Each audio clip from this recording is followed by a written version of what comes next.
Right. ఈ ముడుపుల వ్యవహారానికి సంబంధించి చంద్రబాబు నాయుడు వైఎస్ జగన్ అయితే మొత్తం ఈ ముడుపులు తీసుకొని మొత్తం రాష్ట్రాన్ని అప్రతిష్ట పాలు చేశారు అని చెప్పేసి చంద్రబాబు నాయుడు మండిపడడం జరుగుతుంది. ఒకవైపు అంటే ఏదైతే జరుగుతుందో దీనికి సంబంధించి ఎంతటి వారు ఉన్నా సరే, ఎంత పెద్దవాళ్ళు ఉన్నా సరే దీని వెనుక ప్రతి ఒక్కరికి శిక్ష పడాల్సిందే అని చెప్పేసి చంద్రబాబు నాయుడు అన్నారు. ఇప్పుడు కనుక వీళ్ళని వదిలేస్తే మళ్ళీ వచ్చే వాళ్ళందరూ కూడా ఒకరి తర్వాత ఒకరు తప్పులు చేస్తూనే పోతారు. ఇప్పుడే దీనికి ఎండ్ కార్డు పడాల్సిందే అని చెప్పేసి ఆయన స్పష్టం చేయడం జరిగింది. చూస్తే ముడుపుల మసకతో వైఎస్ జగన్ రాష్ట్ర ప్రతిష్టను మంటగలిపారని ముఖ్యమంత్రి చంద్రబాబు మండిపడ్డారు. ఎవరు తప్పు చేసినా వదిలే ప్రసక్తే లేదన్నారు. వదిలేస్తే మరొకరు తప్పు చేసే పరిస్థితి వస్తుందని తెలిపారు. జగన్ అదానీ లంచాల కహానీపై చంద్రబాబు స్పందించారు.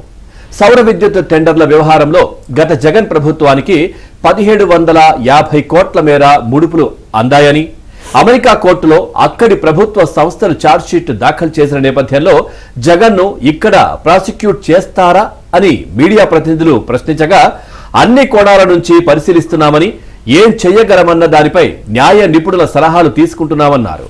అదే సమయంలో తప్పు చేసింది ఎవరైనా వదిలేది లేదని స్పష్టం చేశారు.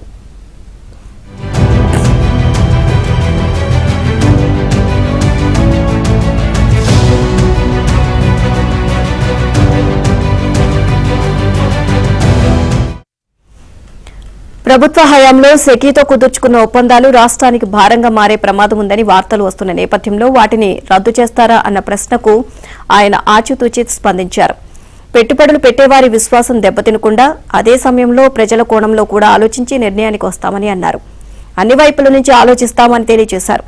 సోమవారం నుంచి పార్లమెంట్ సమావేశాలు ప్రారంభమవుతున్న నేపథ్యంలో చంద్రబాబు తన నివాసంలో టీడీపీ పార్లమెంటరీ పార్టీ సమావేశం నిర్వహించారు. అదానీలపై అమెరికా కోర్టులో కేసులు నమోదైన నేపథ్యంలో పార్లమెంట్ సమయాల్లో టీడీపీ వైఖరి ఎలా ఉండాలో వారికి ఆయన సూచనలు చేశారు. సౌర విద్యుత్ కొనుగోలు కోసం ఒప్పందాలు కుదుర్చుకోవడానికి జగన్మోహన్ రెడ్డి 1750 కోట్లు ముడుపులు తీసుకున్నారని అమెరికా సంస్థలు దాఖలు చేసిన ఛార్జ్షీట్తో స్పష్టంగా తేలిపోయింది అన్నారు.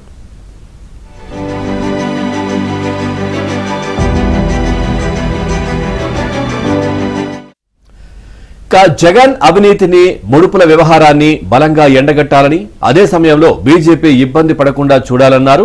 పార్లమెంట్లో తలెత్తే పరిస్థితిని దృష్టిలో ఉంచుకుని వ్యవహరించండి అని ఎంపీలకు దిశానిర్దేశం చేశారు.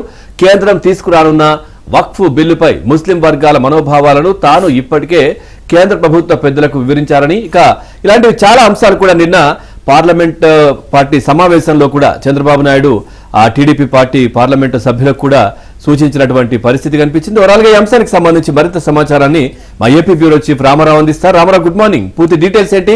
ఈ అదానీ జగన్ వ్యవహారం, అదేవిధంగా పార్లమెంట్ లో ఏ విధంగా వ్యవహరించాలనే అంశానికి సంబంధించి కూడా టీడీపీ నేతలకు చంద్రబాబు నాయుడు దిశానిర్దేశం చేసినట్టుగా తెలుస్తోంది.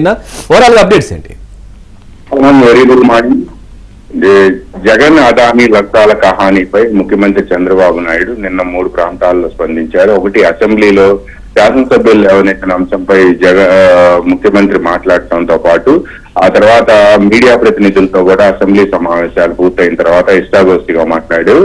అనంతరం పార్లమెంటు సమావేశాలు ప్రారంభమవుతుండటంతో సోమవారం నుంచి ముందుగా తెలుగుదేశం పార్లమెంటరీ పార్టీ సమావేశం కూడా జరిగింది. ఈ సమావేశాల సందర్భంగా చంద్రబాబు నాయుడు జగన్ అదానీ లంచాల కహానీపై ప్రధానంగా స్పందించారు. ఇందులో ప్రధానమైనది ఏంటంటే, ఒకటి, అవినీతి ఎక్కడ జరిగింది అనేది అమెరికాలో దాఖలు చేసిన ఛార్జ్ షీట్ లో అక్కడ పోలీసులు స్పష్టంగా పేర్కొన్నారు. జగన్ కు 1750 కోట్ల రూపాయల లంచాలు అందాయి అనేది కూడా స్పష్టంగా తెలిసిపోయింది. అయితే దీనికి సంబంధించి ఏం చేయాలి రాష్ట్ర ప్రభుత్వం వైపు నుంచి అనే అంశంపై కూడా ప్రధానంగా న్యాయ నిపుణులతో మాట్లాడి ఒక నిర్ణయానికి వస్తాము. అయితే తప్పు చేసిన వాళ్ళని ఎట్టి పరిస్థితి వదిలిపెట్టే ప్రసక్తే లేదు, ఎందుకంటే వదిలిపెడితే ఇంకొకళ్ళు తప్పు చేసే అవకాశం ఉంది అని కూడా చంద్రబాబు నాయుడు వివరించారు. ఇది మొత్తం ప్రజల సొమ్ము, ప్రజల సొమ్ముని ఈ విధంగా లంచాల మాటను దోపిడీ చేశారు. పైగా ఈ 1750 కోట్ల రూపాయల లంచాలు తీసుకొని సుమారు 72,000 కోట్ల రూపాయల భారాన్ని ప్రజలు నెత్తిన మోపారు అని కూడా ఆయన చెప్పారు.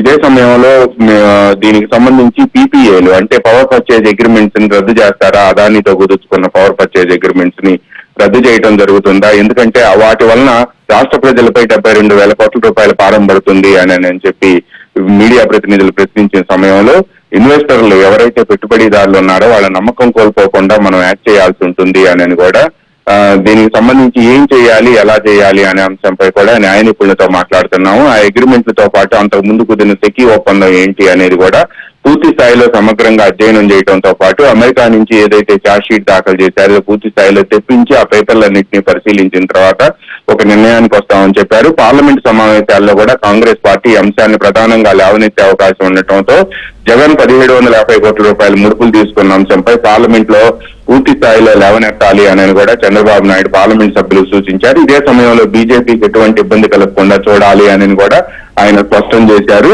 దీంతో పాటు ఇంకా పలు అంశాలు కూడా పార్లమెంటరీ పార్టీ మీటింగ్ లో సమావేశంలో తెచ్చుకొచ్చాయి. ప్రధానంగా వక్ఫ్ బిల్లుకు సంబంధించి ముస్లిం వర్గాల మనోభావాలను ఇప్పటికే తాను ప్రధానమంత్రి నరేంద్ర మోడీ, హోంమంత్రి అమిత్ షా దృష్టికి తీసుకువెళ్లానని కూడా చంద్రబాబు నాయుడు చెప్పారు. ఈ సమయంలోనే ఒకవేళ వక్ఫ్ బిల్లు పార్లమెంట్ ముందుకు వస్తే ఏం చేయాలనే అంశంపై కూడా ఒక నిర్ణయం తీసుకుందామని కూడా ఆయన పార్లమెంట్ సభ్యులకు సూచించారు.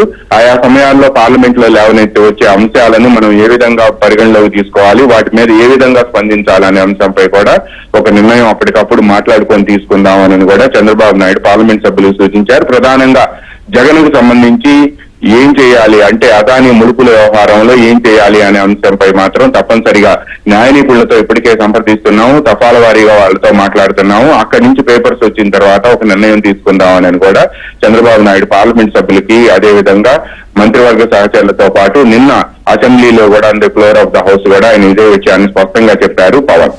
Right, thank you Ramarao, thanks for the updates.